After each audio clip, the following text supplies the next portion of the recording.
And we're live from the 313 and the 404, episode 124 of the Everybody Mad Live podcast. It's Thursday, May 18th, and it's also the 848th day of the Biden administration. My name is Said Lover. Welcome to the Shizzo.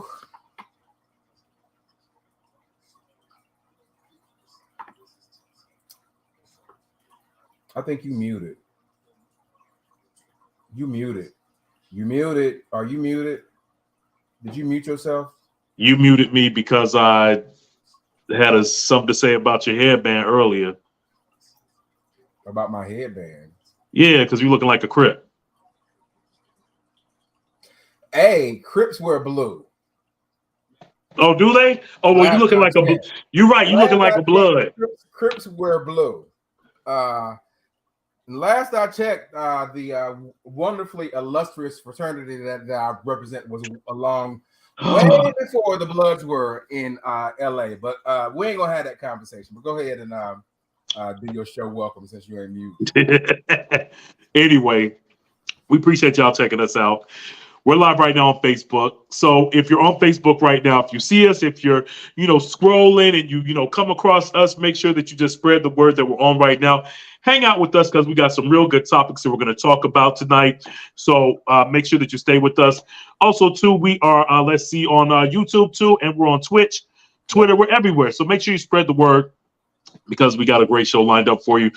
Sam, what's happening up in Detroit, brother? How you been? You been all right? Oh yeah, no, I just get into busyness or whatever. So we actually opened an exhibition today at the museum. So that's the reason for the entire. I had to invite some folks out to the museum, but we're opening up a exhibition on the Green Book and that whole thing. So we got two separate companion exhibitions, but it's dope too because I know some of us have seen the movie about Green Book, which tells you nothing about the Green Book and as important to history that it was, whatever. So I'm always happy to where we have an opportunity to where people can learn even more about something that they've seen in movies or something they've seen on TV and get a little bit more context. So just the busyness with that and some other stuff going on. But yeah, just doing my thing for the most part. Trying to figure out what we're gonna do for Memorial Day. You got some plans? Yeah, I think we're going to do the Jazz Fest down here. That's kind of like the plan. Probably got some folks that are going to come in town, so we'll probably just kick it down at Piedmont for the Jazz Fest. And, since it's Atlanta, there's so much stuff going on that weekend, so that's probably going to be it. Lettucey's performing. I think it's Lettucey is headlining Branford Marcellus. So, I'm big on jazz. So, yeah, that's probably what we're going to end up doing. That's dope. You got a class. I taught you class. I'm the one that put you on. I barely know you, so teach me anything. Teach me anything. Anyway, dog. Anyway, you all hang out with us, huh? No, I said that ain't in the cards, but what is in the cards is a good show, like you said, because some of the topics we're going to talk about, people have been asking, and we haven't gotten an update for that. We've been avoiding the Jamie Foxx story because don't nobody know nothing, so we don't want to on what don't nobody know about, but we do know about the Shanquella Robinson. There's an update on that case, so we'll share a little bit about that today as well as we're going to go to New York. There's another Karen on the loose. She said she wasn't a Karen, but everybody else said she was a Karen. There's That been was a some Karen. updates come out with that. The incident happened last week or a couple of days ago. Right. There's been an update this morning, so we're sharing a little bit about both of those stories and the update on the Everybody Mad Live podcast today. All right. Also, too, we got some news about Lil Wayne. Lil Wayne was performing a show out in LA this past week and actually abruptly stopped the show out of nowhere. And you won't believe why he stopped the show. So we're going to tell you more about that if you haven't heard about it and want to get your opinions on how he handled the situation and how a lot of celebrity moves. So we're going to talk about that and kind of debate on that. Plus, Sam, we're living in a day and age where, everybody, they're clout chasing. They're doing stuff for likes. Can you believe that somebody actually crashed a plane for likes and clicks? What? They actually crashed a plane. Purposely, intentionally did this. You're not going to believe the story. And if anything, hang around for that. Because, a lot of people don't know this story. So we're going to talk about it. We're going to debate this. Find out, we're going to get your opinion, whether he handled it the right or the wrong way. So we're going to be talking about that.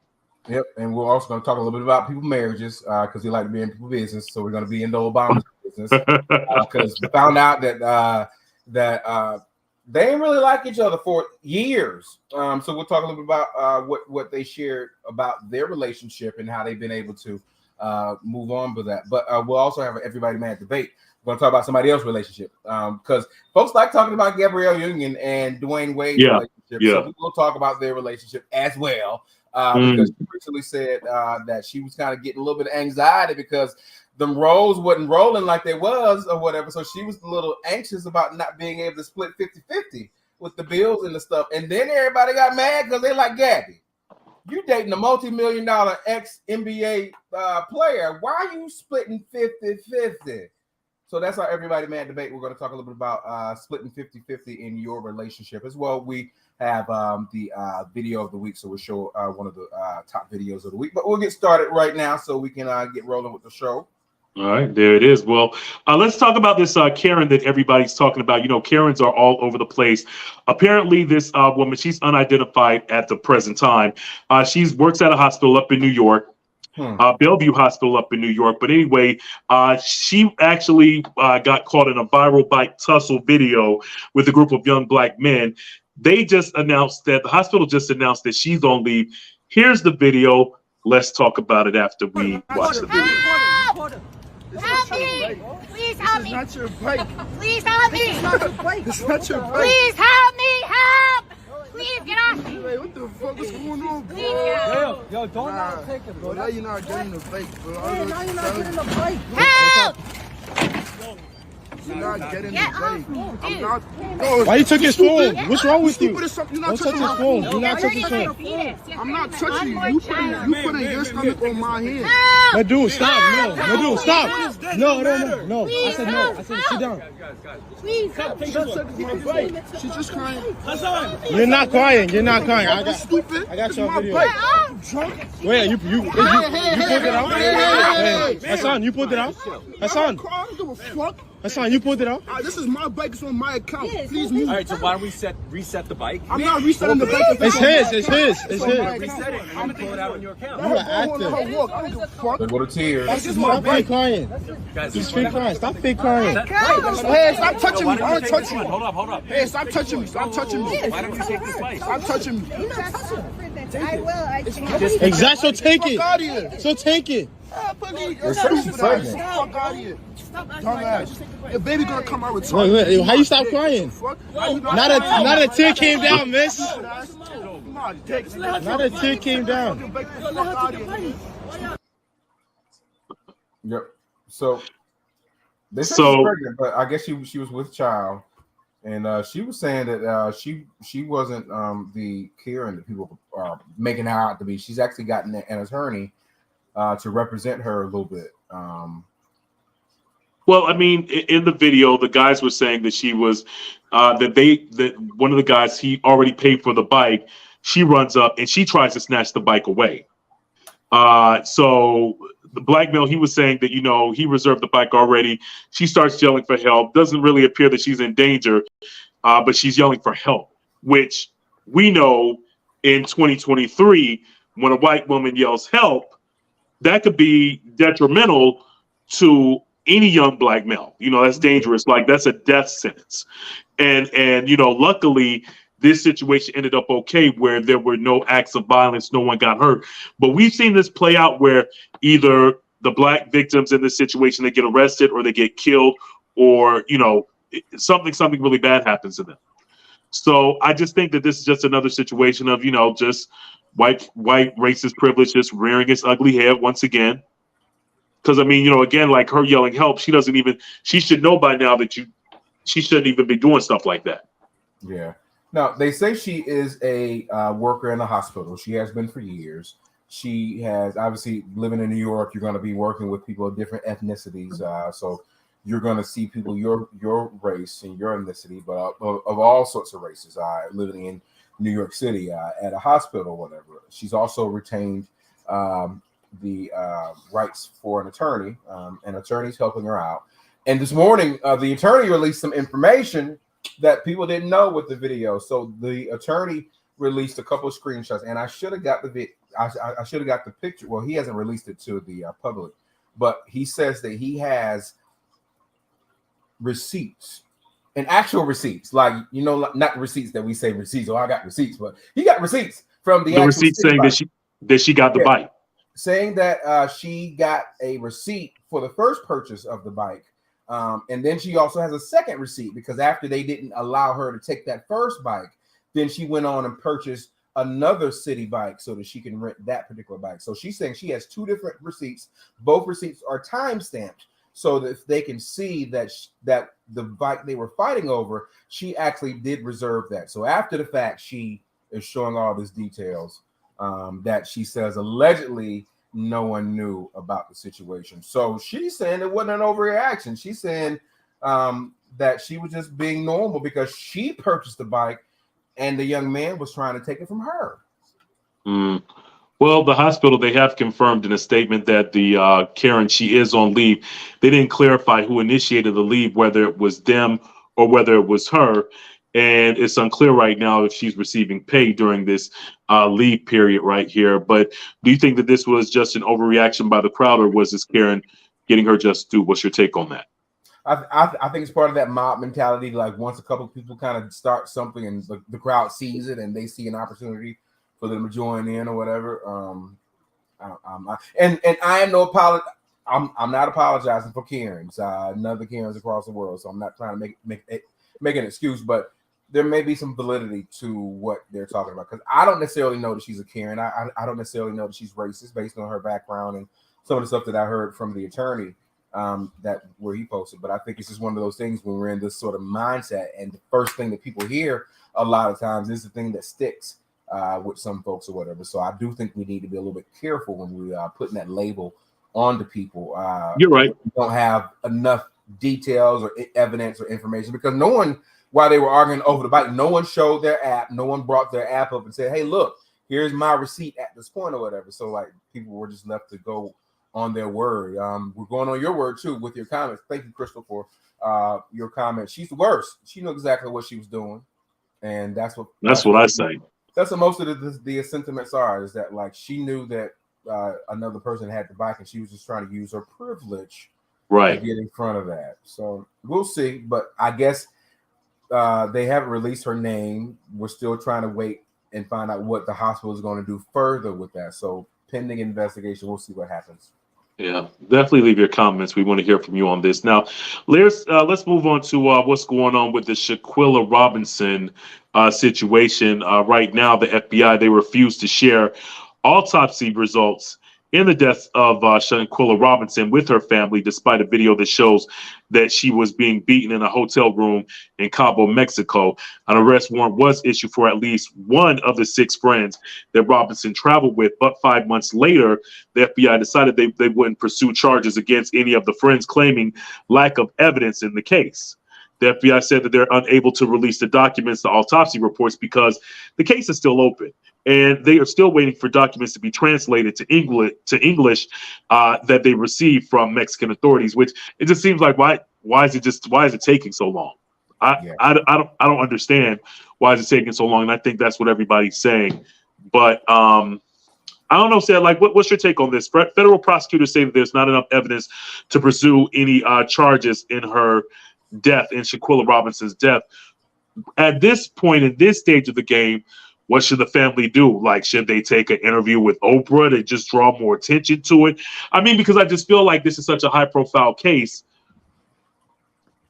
Something needs to be done, but we know how there are cover-ups, and we know that there's red tape that you have to go through, especially in a situation like this where these are Americans and this woman died in Mexico. So what's your take? Yeah, I agree. I think at some point you have to go beyond, because if you're not going to get it from the authorities level, and I get it because the crime didn't happen here. It happened in Mexico, so it takes a little bit of coordination. And I know the feds ain't trying to bring no case if they can't win the case. So that's typically what the feds are going to do. So I get what they're coming from, but the aftermath, I think, is that people are not thinking about the fact that you have a whole family out here struggling and still don't have any sort of recompense.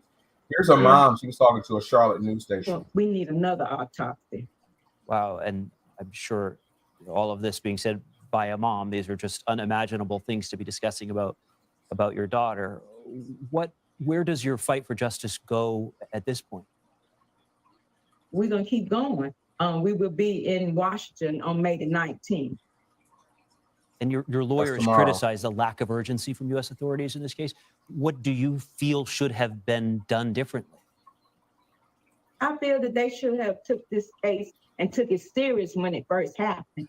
They didn't step up to the plate and do what they needed to do from the very beginning. They said it was out of their hands, but it looked like to me they didn't try to do anything, and they really failed my family, as being the FBI and the government here. We has really been failed, because my daughter didn't deserve to die like that, and brother was in Mexico or wherever it was, and they need to make a law, let people know that you can't go out of town and do nothing to someone and come back and think that you's okay with it.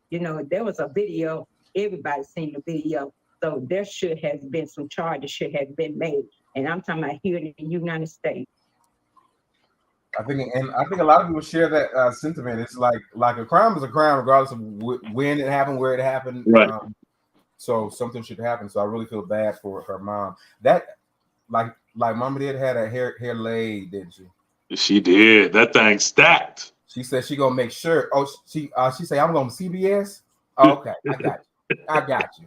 The national channel. She had their hair laid. Hair laid out and swooped and twisted. Yeah, not to make light of that situation. Like, I do feel bad for the family because now they're kind of just stuck. But a lot of Black families kind of have that plight to where they don't get the sort of justice that they're looking from others' cases or whatever. So like, it's gonna be next. We're gonna see some attorneys. We're gonna see some media sort of interviews and things like that, because that's how you ramp up the pressure a little bit. So I'm hoping they get a little bit of recompense for what they've gone through. Yeah, that's just got to be so traumatic that we saw what happened. The family saw what happened. The whole world saw what happened, but no charges has been brought up against the people that did it. Yeah, that's got to be hurtful. That's gotta hurt. That's gotta. You saw the crime and y'all still ain't gonna do nothing. Yeah, and then I'm wondering, like, for the people that did it, are you still walking around going through life like nothing happened? Like, what are you doing? Are you in hiding? Like, what's their thought process? I mean, I wonder what's going on with them. They would need to be in hiding, to me. Yeah, because especially if y'all lived in Charlotte, and especially if the government or the authorities ain't doing nothing or whatever. Yeah, like that family. Family gonna run up on them. You just never know. Yeah, you never know. We'll keep you all updated on the Shanquella Robinson case, and again, our prayers are definitely with her friends and her family too. Yeah. So we're gonna switch gears into entertainment. Let's talk about your boy Lil Wayne. Lil Wayne, he's a legend in the rap game. He's been doing it for so many years. He was performing his tour last week out in LA, and he actually had his last stop in LA last week after arriving 3 hours late. Okay, now let's put it all together now. Wait, and said, we've done hosted shows where artists say show up late. Lil Wayne didn't show up 1 hour late, 2 hours. He showed up 3.5 hours late. He got on stage, performed for 30 minutes. Then took an interview.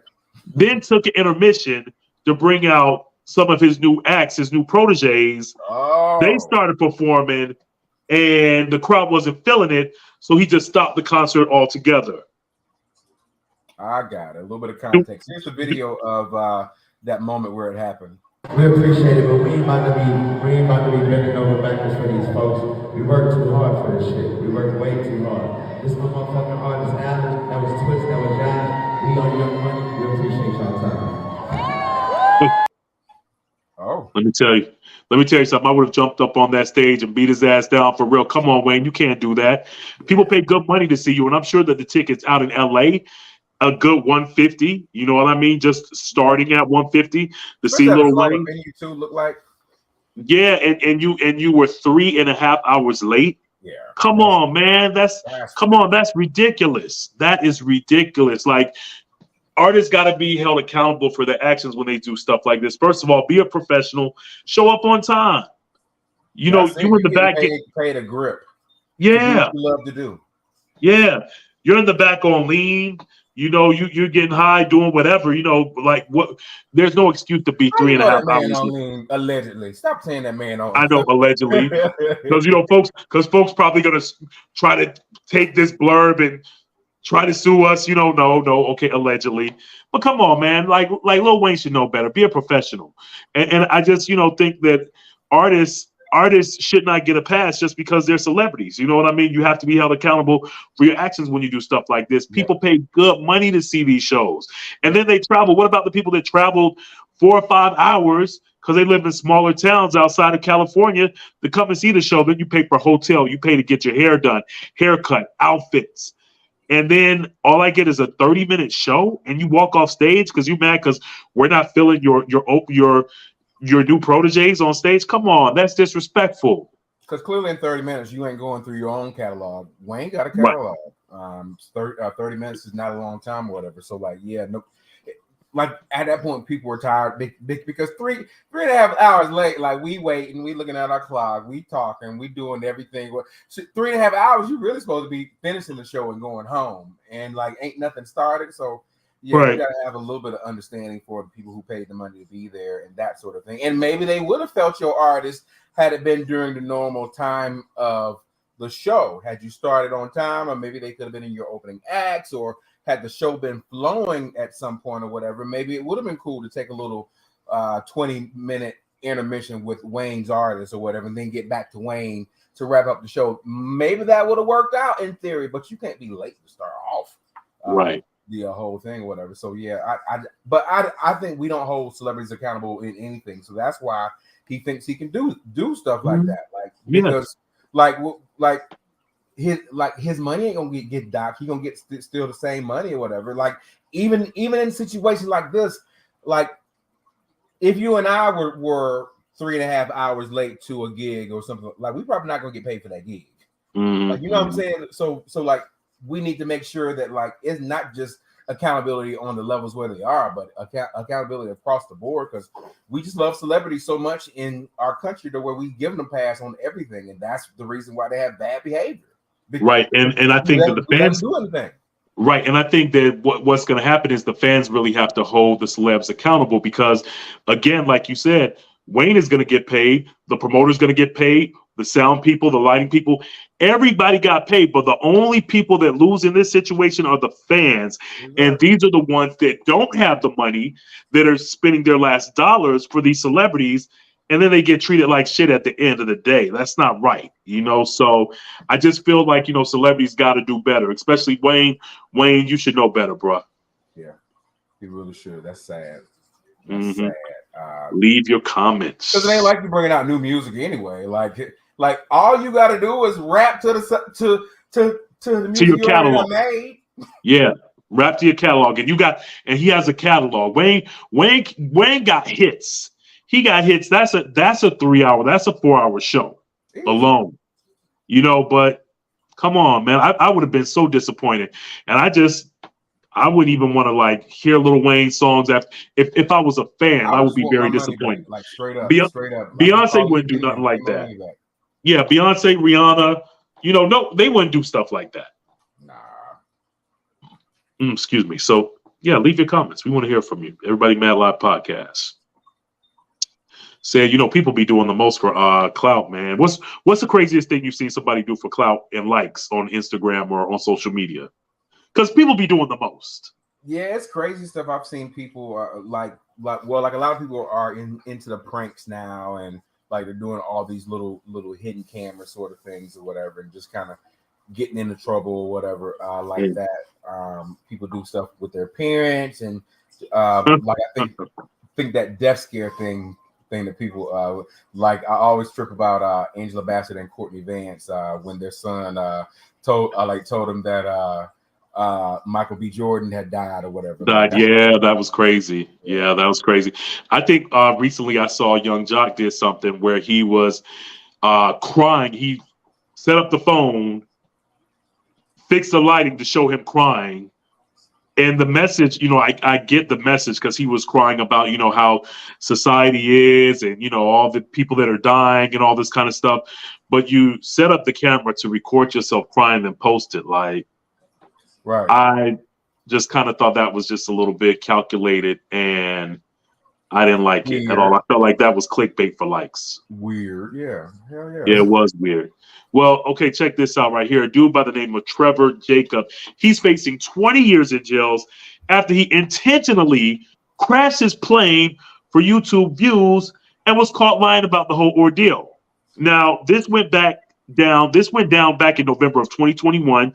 Trevor, he's 29 years old, uploaded a video titled "I Crashed My Airplane," and the video got over 4 million views. It showed Jacob dealing with alleged engine failure before jumping out of the plane. After parachuting to safety, Jacob broke down the aftermath, claiming that he hiked for hours to find help. Then, to spice things up and to gain more sympathy and clout, he claimed that he was flying his friend's Ashes, who died in a wingsuit accident back in 2015. Unfortunately for him, whenever people saw the video, pilots, they were like, yo, this don't sound right. And his story kind of fell apart. Yeah. People, they started questioning why didn't he follow the proper protocols and contact air traffic control. Not only that, but a lot of people, they wondered, why would you wear a parachute in such a small cockpit like that? Well, after the upload, the Federal Aviation Administration announced that they were investigating the shady crash, and now Jacob has issued a full confession. But that's the video right there. It's just insane, like what people are doing for these clicks and these likes. And not only that too, but let's be honest, like, after you hit a certain number of likes and stuff on YouTube, you get a check. Yeah. So he got paid off of that right there, because there was also some sponsorship that was involved in this right here too.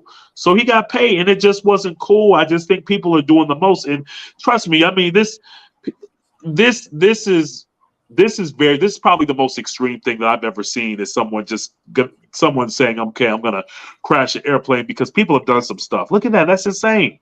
Yep. It's crazy, but like, even when the video starts, you just know that it's some bull going on, just because in like just the manner in which the plane started. A, okay, well, the door was already open. B, you said about the parachute in there or whatever. But C, who in the hell jumps out of a plane with a selfie stick? You intended to record this. Oh, and then my eye right here. Notice the shot right here. He's mounted multiple cameras throughout the plane so that he can make sure that he gets all sorts of different shots to be able to capture everything that's going on. So you got cameras on the plane, you got a selfie stick in your hand, you got a parachute on your back.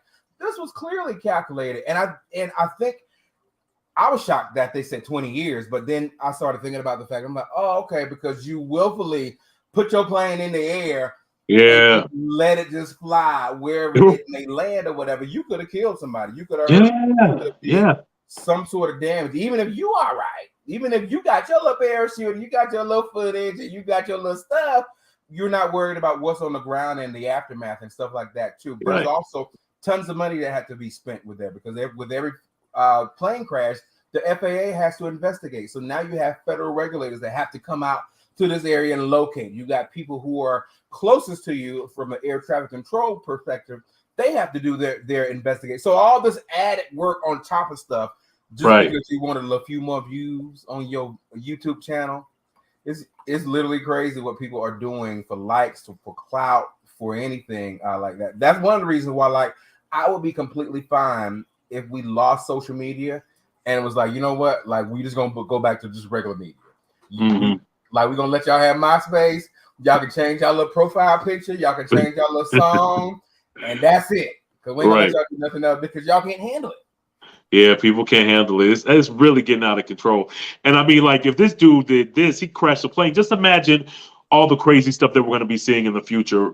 It's the stuff that people are going to do for likes, for fame, you know, for clout. It's crazy. It's getting insane these days. Ain't it, like, it's so much stuff that we see that ain't really real.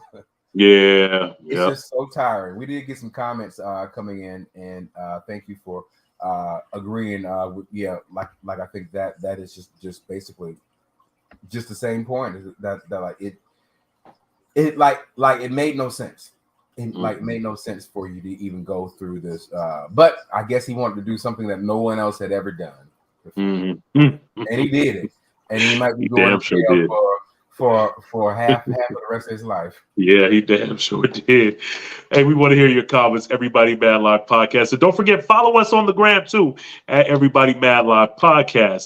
Now, said this next story right here was kind of crazy to me because I would have never, ever imagined that Michelle and Barack Obama didn't get along. You know, and I get it. You know, in relationships, you're going to have your black woman. Yeah, you're going to have your issues in relationships because no relationship is perfect. Let's be clear. No relationship is perfect, no matter how good it looks, especially on social media, because a lot of people, they fake it on social media with these relationships and everything like that. But former President Barack Obama spoke about getting back in the good graces with Michelle after she publicly admitted to not liking him. Not for one, not for two, but for 10 years. Check this out. Again, for a friend. You got a pen so I can take notes? Let me just say this. It sure helps to be out of the White House. And to have a little more time with her. Right.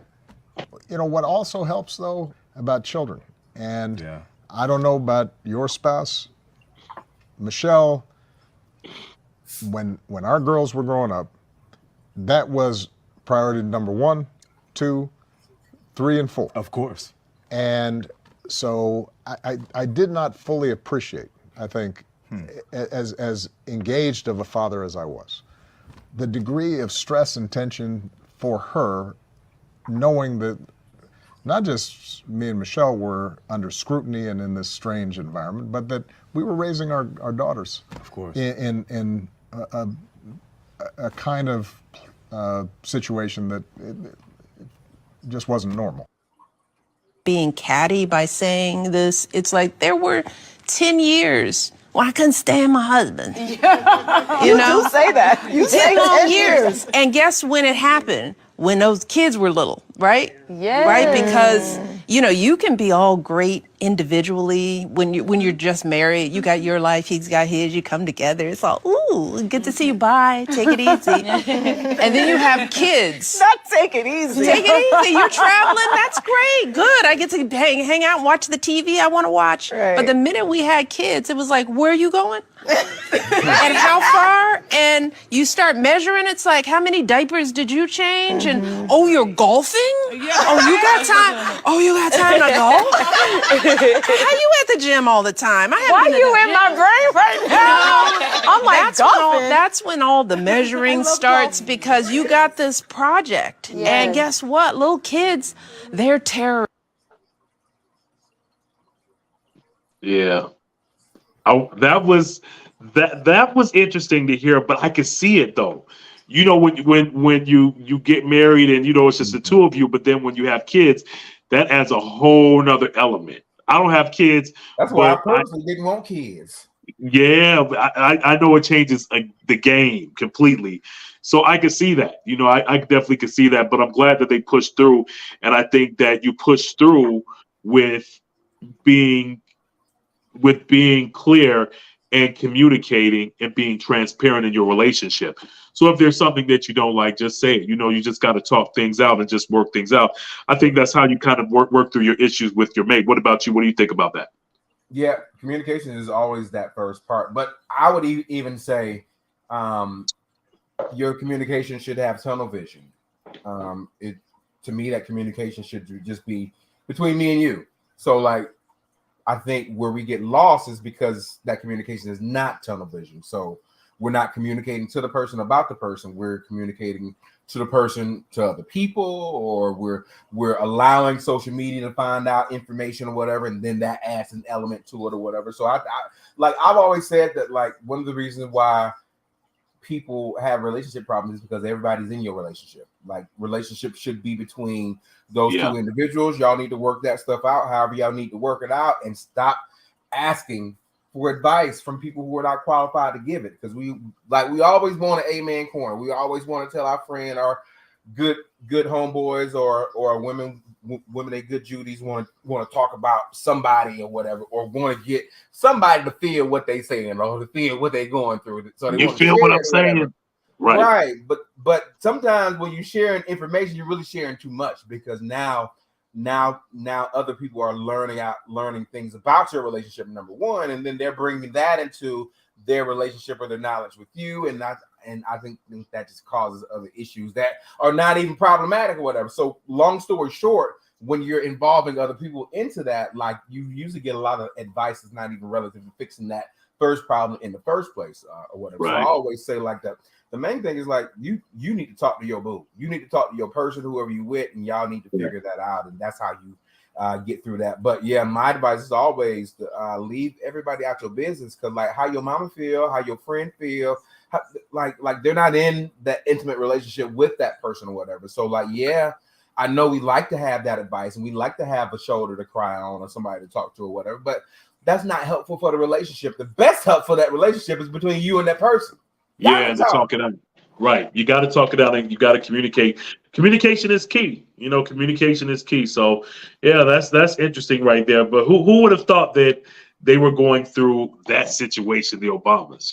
I think everybody goes through it. Like I think that just shows that everybody has relationship issues, no matter how long it is, how short it is, how compatible you are, or anything. Like we all have issues that we go through, and the successful relationship, and I consider mine to be one of them.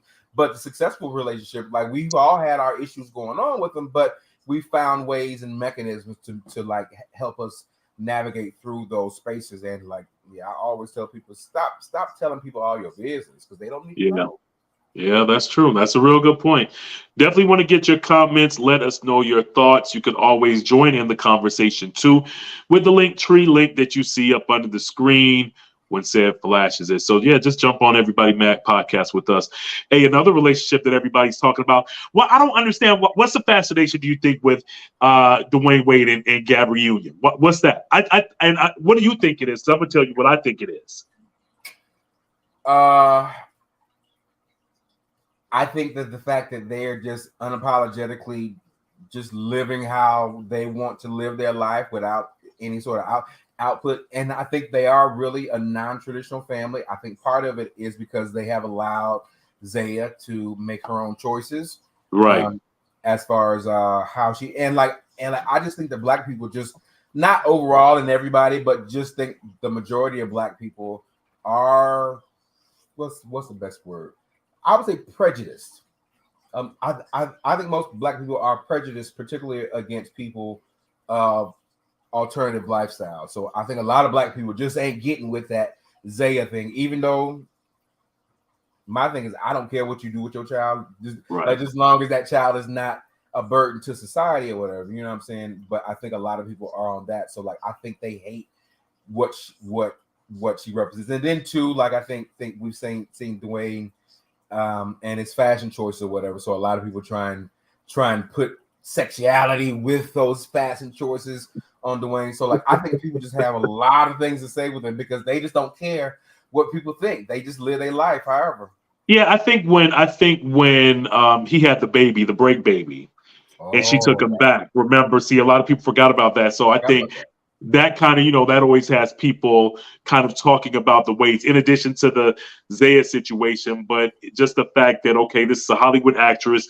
She was doing her thing. They had the little split, and then he went and had that break baby with the side piece. people can't forget that, and they'll never forget that. They won't stop talking about him. So right now they're back trending just based off of an interview that Gabrielle Union did recently. And the interview, it was like just a 30-second clip that's just been hitting the internet that everybody's talking about, where Gabrielle Union revealed that she and Dwayne Wade, they're splitting all of their finances 50-50. Check this out. Did you develop that first sense of security? In this household, we split everything 50-50. But in the other households that each of us have to support, it puts there's always this like gorilla on your back that it is like, you better work, bitch. You better work. Bitch, you better work. You gonna sleep in? Somebody might not eat. I think she's lying. You think she's lying? Now, I don't think. I'm gonna tell you. Okay. Go ahead. You go first, because you said I don't think she's lying. I think that Gabrielle Union was doing her thing before Dwayne Wade, making her money, and let's be. She's not just a regular female. This is a woman that is a A-list Hollywood actress. She makes good money. She does well for herself. So I think that her mindset, I don't know if anyone feels this way. She might be coming into the situation saying, okay, I make my money, you make your money. Let's go 50-50, because if you take care of everything, then you control everything. And you can treat me any way you want to, and I'm not going to stand for that. So if it's 50-50, then you won't have the upper hand on me, and you won't control everything. Because let's be clear, when a lot of women, they say that they want a man to take care of them, but it's a price that comes with that. When a man takes care of you, you have to deal with the bullshit that comes with that. And that could be, somebody talking down to you, somebody controlling you, where you at, who are you with, that type of situation right there. And I don't think that Gabrielle Union, she's such an independent woman. I don't think that she wants that. Yeah, I can see that. So I think that that's why she's saying, yo, we're going to go 50-50. And I listen. They take care of other households. We don't know their situation. They got money, but their money is long. They probably have, they probably have 5 or 6 different houses and stuff like that. But they're splitting the bills, and I just think that she's doing that so he won't have all the control. Yeah, I can see that. I wonder if they have a prenup or something that's established, which kind of makes her want to continue on with that plight or whatever. But I get it. Like, shoot, if my husband is making multi-million-dollar still, and like the money that NBA players made is insane compared to like your typical actress, and like you said, she's an A-list celebrity with her, but her, like, she wasn't making annually what Dwayne was bringing in or whatever. No, but like I get the fact that she's a little bit different. Some people say she wears the pants in a relationship. I don't think that they have that sort of relationship where like one partner is kind of over the other. I think they do strive to kind of have this 50-50 sort of relationship with a lot of things they have or whatever, which makes it even more weird and concerning. It's like, man, Dwayne, you got a good woman. You got a woman there who's willing to be stepmama to your kids. You got a mama there who is who done married you. She making her own good money, and she likes to eat your booty. Yes. And she wants to pay 50-50. So I'm like, you got a rock star of a woman, because like, how many women you gonna eat the booty and they gonna pay half of everything that's in there? Like, that's right. Like, he need to make sure he hold on to her and like stop screwing around. And she took you back after a break, baby. I forgot about that. Yeah. Took him back. Like, I know we know folks give her some slack with her, but she is a good woman.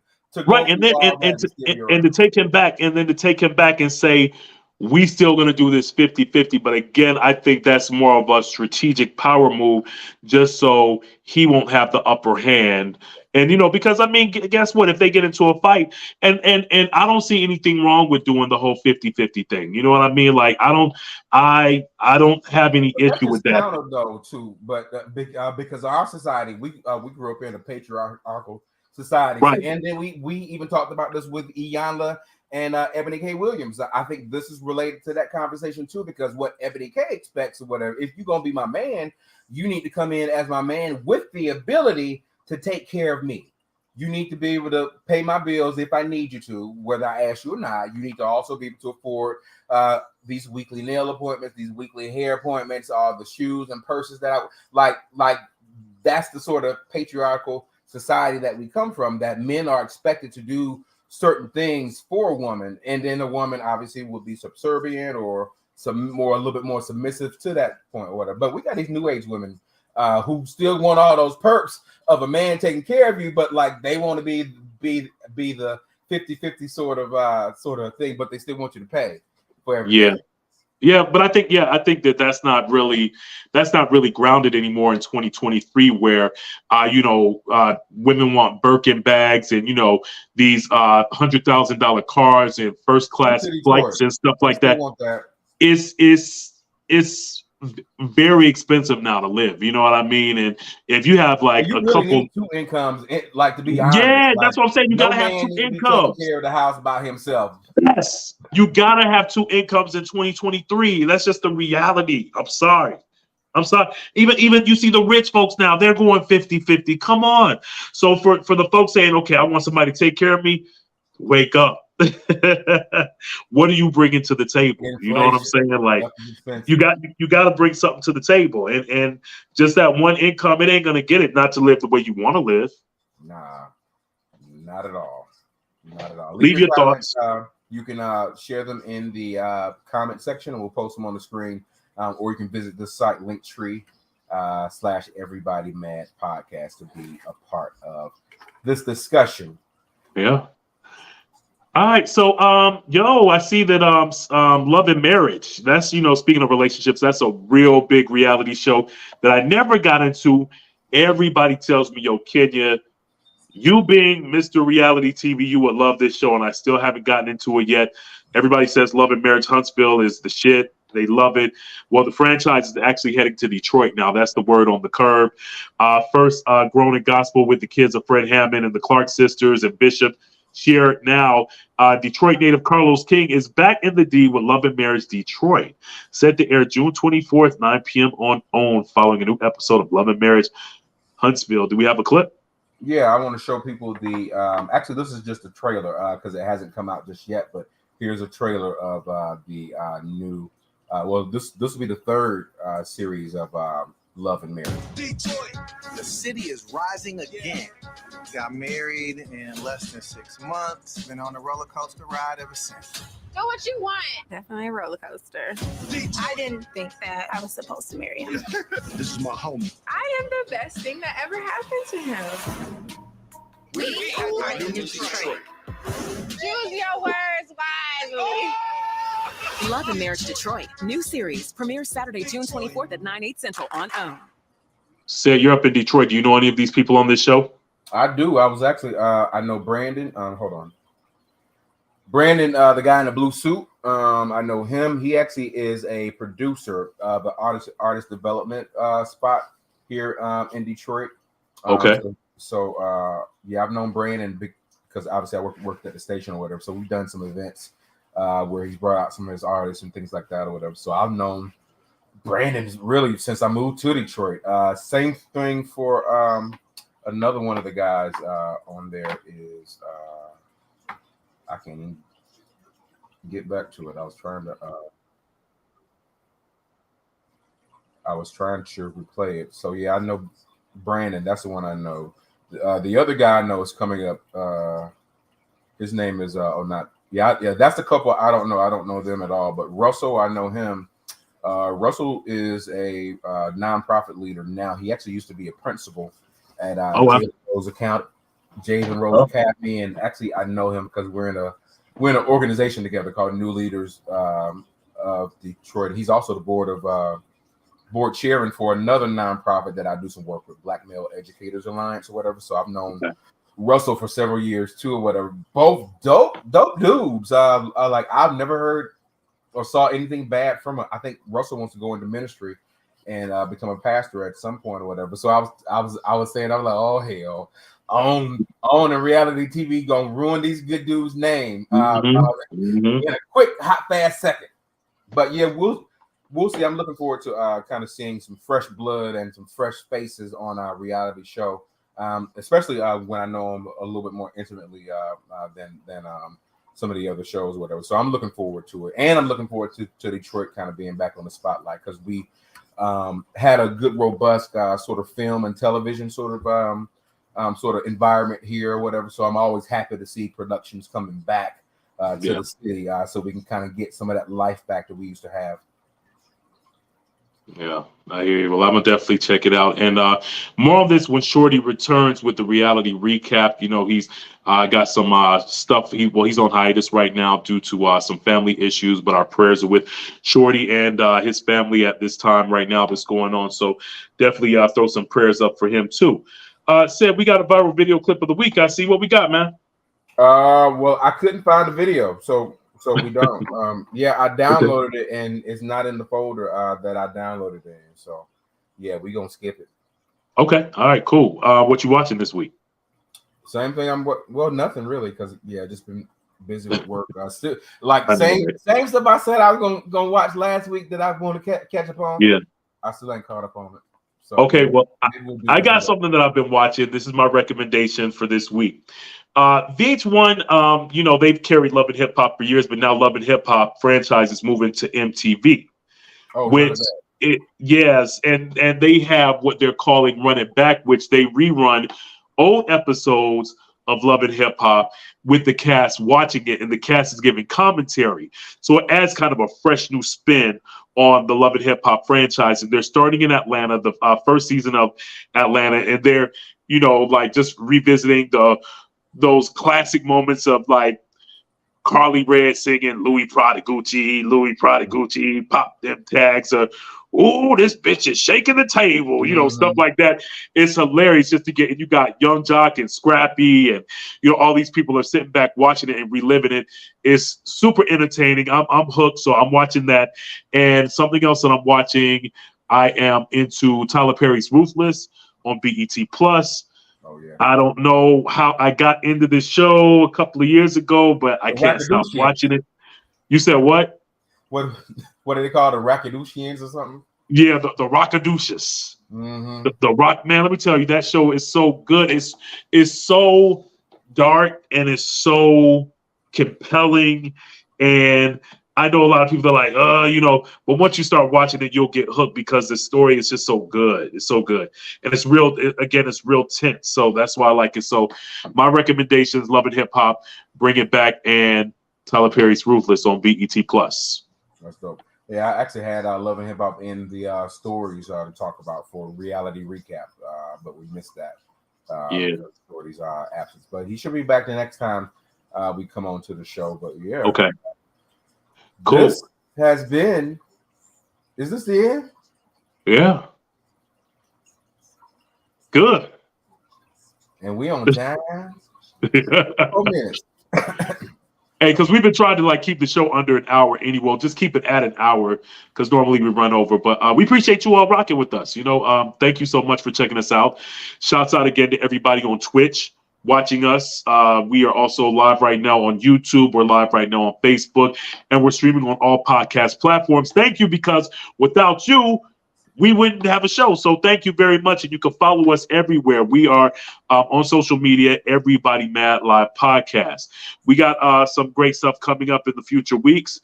We're going to be taking a couple of breaks too, Said. I'll get with you because I got some vacations planned for this summer and everything. I know you got some stuff planned for this summer too, right? Yeah. Yeah. But, we really appreciate everybody watching us. You can follow me, Kenya Kabine 1 on Facebook, Kenya Kabine on all other social media platforms. Yeah, I'm Said Lover everywhere. Thank you for being a part of the show. It was good. We're going to see you next time.